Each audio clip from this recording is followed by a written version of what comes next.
Here. Today I'm going to do a short little presentation. It's literally a PowerPoint because I didn't really want to video edit on how I made 3 games in 2 weeks and what I learned from each one. So I want to preface this saying I'm not an expert. I'm someone who's just learning, but I thought it might be interesting to get a viewpoint from someone and the lessons they learn along the way. So if you're interested, watch ahead. That is all. So, to start this off, the first game I made, it's called Balloon Balloon. It's a game about like when you're a kid and you want to keep the balloon up in the air for as long as possible with your friend. It's an arcade style kind of game based around that, and it was made for Ludum Dare 46, so that was what first got me back into game development. I used to make little flash games when I was a kid, but I've actually come back at it because of that competition, so thanks. So, first thing I learned was Unity, for real this time. I did a bit in high school, I did a bit self-taught before, but this is definitely the first game in Unity I made that I was actually happier with. You can see in the screenshot, I made some little cute little guys. They're running around a cute little room. What more could you really ask for? Second thing was making a shitty prototype. It's great because this was the first version I made. I got my roommates to test it. They're having some fun, and the art's just a red box, a blue box, a yellow ball, and a floor. And heck yeah, that worked very well. So it's always good to make sure your game is fun first, which I guess is something a lot of people probably know, but it was a good lesson to learn that I learned. What good enough means? So I had 48 hours to make this game, and that definitely made me just call something good enough and move on. So this TV is pretty simple. This bookcase is just the TV texture stretched out to look like books. These little guys aren't the most complex thing ever, but they look good enough, and that is good enough. I learned how to finish things more. I remember when I used to make games as a kid, my finished to unfinished ratio was probably like one finished game to every like 30 half-baked RPG idea or something, which is definitely nostalgic to think about. But I was not selling any units, so I mean, I'm still not selling any units, but cool. Next thing is scope. You want to set a good scope for yourself. The actual programming behind this game is pretty straightforward because it's all based off of Unity's physics engine. So the programming part wasn't that hard, and that's definitely my weakest part. And by setting such a small scope for a game, I was happy if I had 1 level. I ended up putting 2 in.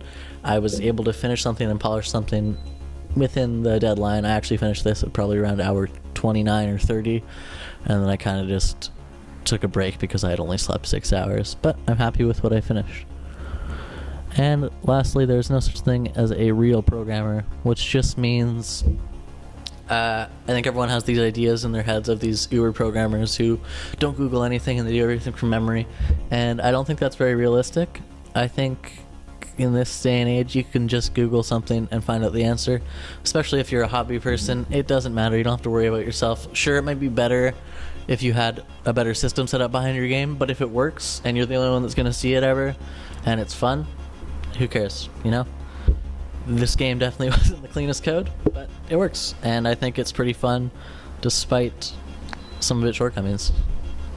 So game number 2 was more of an experimental game that kind of arose by accident.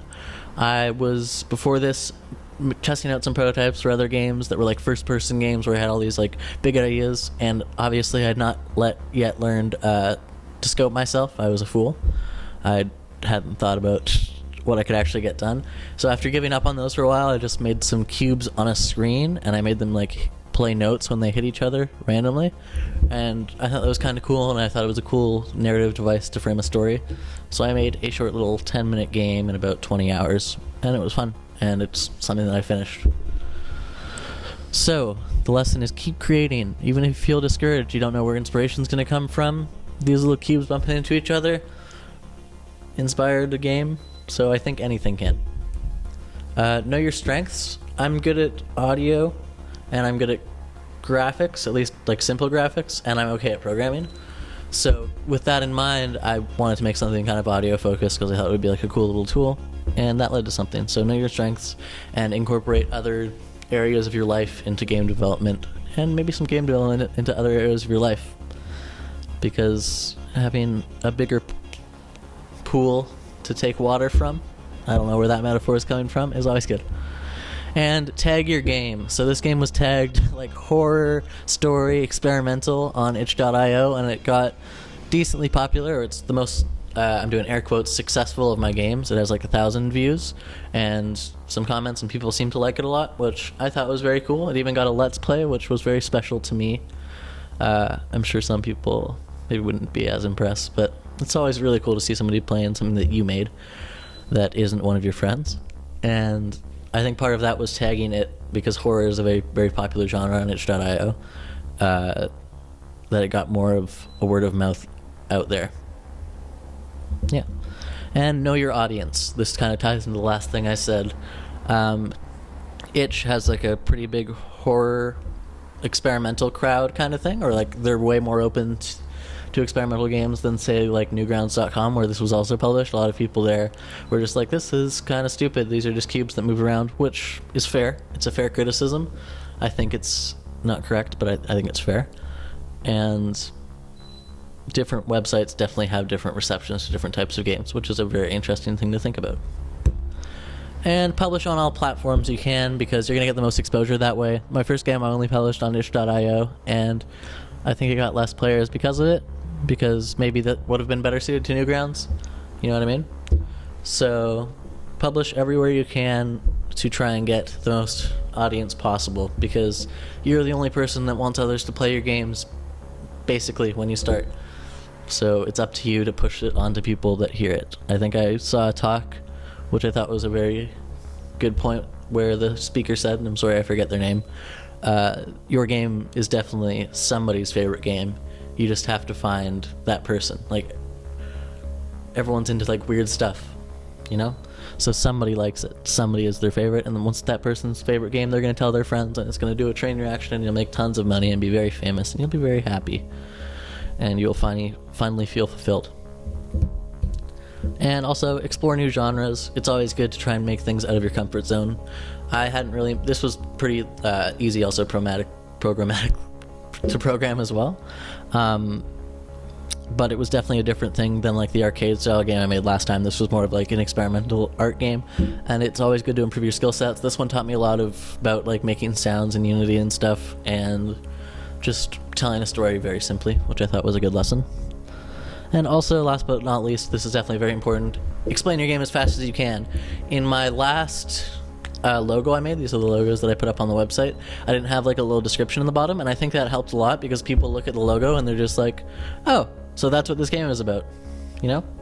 So instead of having to do a whole paragraphs of explaining your game, just condense it into like an elevator pitch, and then people will know what they're getting into, and they'll play it, and they'll make that decision to play it that much more easily. So make it easy for people to know what your game is. Don't try to sound smart, you know? And game number 3 is Let Me Out, and it was probably the least well received of the games that I've made, I think, but I had a lot of fun making it.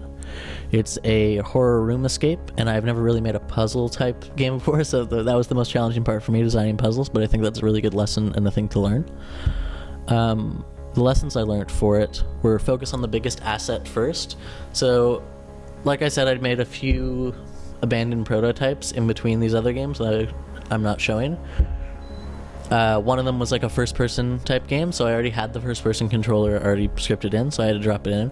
So the programming was also very easy for this game. Are you noticing a trend? So I decided to focus on the art first, because it would feel the best to escape a room that looked good when you started. And I think by doing that, it definitely motivated myself to finish, because I was looking at all this good art. Or at least good enough art. This is definitely not the most beautiful, but it totally worked. It's just images mapped onto simple shapes, and it looks fine. And ideas aren't babies, which means don't be afraid to rework something just because you made it and it was your first decision. Things are always going to change in games to become more fun. If you aren't willing to change, then you aren't willing to make your game better. And reuse. Like I said before, these were based off of, some of the code was from like old stuff I'd already made. I'm reusing that code because then it's way easier for me to finish something. It's not like you always have to keep improving your code in that respect. I mean, unless it's terrible. I also made this system very modular, so if I want to make another Room Escape game in the future, it's essentially just dragging and dropping scripts onto what works, and I think that is awesome, because then I could pump these out all day if I wanted to, but I think I am going to take a little break from the Room Escape genre, as, like I said, the puzzles were a bit mentally taxing. And getting feedback, and not just friend feedback, because friends are always going to say nice things, or they're not going to be as harsh as somebody who doesn't know you, and that's great because they're your friends and they're nice to you, and it's always good to have friends. But sometimes you want a bit more honest feedback. I posted this onto the Reddit Game Dev subreddit in Feedback Friday, and I got a lot of honest feedback, and it made me rethink a lot of the game. And like I said, my ideas weren't babies, so I went over and reworked some of the puzzles. And although this game is not perfect, it is definitely more fun than before I got the feedback. So post your game for feedback, show other people what you're doing, because we're all in this together, and we all just want to see really awesome games. And remember to take breaks. This was the one that took me the longest to make. This one actually took me like a week and a half, maybe. And I took a few days off because I was getting kind of burnt out on the puzzles and trying to implement stuff, and that really helped because it motivated me again, and by the time I was ready to work on it again, I had all this enthusiasm that was back. So always remember to take breaks. You're not a machine designed just to make games. Work on your other areas of your life as well. It's always a good idea.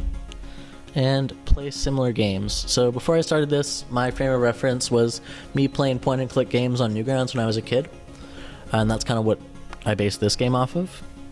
By the time I'd finished development, I was playing a lot of very similar Room Escape games again, because it kind of reignited my love for it. They're really fun little puzzle games. And those also gave me ideas for new puzzles. So if I wanted to make something like this again, I'd have even better puzzle ideas, because I was playing similar games and getting tropes and ideas and learning what not to do from other games.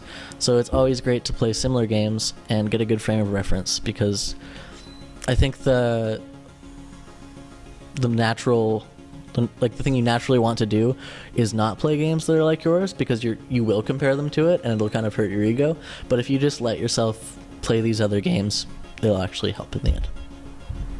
And again, there's different audiences on different sites. This one was actually more well received on Newgrounds than Itch, which I thought was interesting.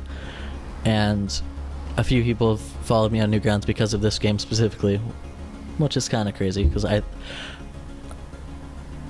I'm more proud of certain parts of the other games. But different audiences on different sites, so maybe next time I release a game in this kind of vein, I would push more on the Newgrounds side rather than the Itch side, so it just helps you know where you might want to focus more of your efforts. Cool. Thank you for watching, you're very nice. I'm Jet Simon. This is what I learned. If you want to play any of these games today, you can find them on itch.io. My username is SimonJet, and if you want to see what I'm doing on Twitter, I'm at SimonJet, so it's all very easy to remember. So thanks for watching. I hope you learned something, and bye.